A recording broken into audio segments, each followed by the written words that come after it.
নমস্কার। আজকে না গুগলে অনেকক্ষণ ধরে একটা জিনিস সার্চ করছিলাম। গুগলে তো সব কিছু পাওয়া যায়, সব ইনফরমেশান পাওয়া যায়, যে মানুষের আঙুল কারোর লাগে কিনা, কোনো দেশ ইম্পোর্ট করে কিনা। চায়না, সবার আগে চায়নার কথাই মনে পড়ে। ওরা তো সব ধরনের জিনিসই খায়, সব কত কী যে করে কী সব ভগবান জানে।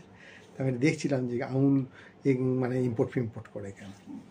কেননা মাঝে একজন আমাদের রাজ্যের মহান নেতা, মহান মন্ত্রী বলেছে নাকি আমাদের সব আঙুল ভেঙে দেবে। একজন তো বলছে হাত ভেঙে দেবে। এক তো দুটো জিনিস করলাম, এক তো শৈশব সার্চ করলাম যে আঙুল ফাঙুল এক্সপোর্ট করছে না, তাও সে ধরনের কোনো ব্যবসা করছে না, তো এত আঙুলের প্রতি হঠাৎ কেন এত লোভ হলো।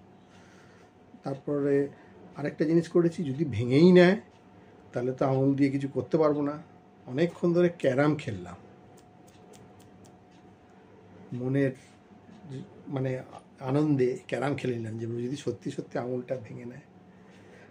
ভেঙে যদি নেয়, ভেঙে নিলে নেই, কিন্তু এই আঙুল দিয়ে, হাত দিয়ে, আঙুল দিয়ে যা যা কাজ করতাম সব করিয়ে দিতে হবে যে ভাঙবে। যেমন ধরুন আঙুল দিয়ে আমরা খাই হাত দিয়ে, এসে এবার রোজ বাড়িতে এসে খাইয়ে দিয়ে যেতে হবে। ক্যারাম খেলতাম, আমরা প্রক্সি দিতে হবে, কাউকে ক্যারাম খেলে দিয়ে যেতে হবে। আর রোজ সকালবেলায় বাথরুমে শৌচ করব, সেটাও তাহলে করিয়ে দিয়ে যেতে হবে। নেট খেলা তখন পারবি তো।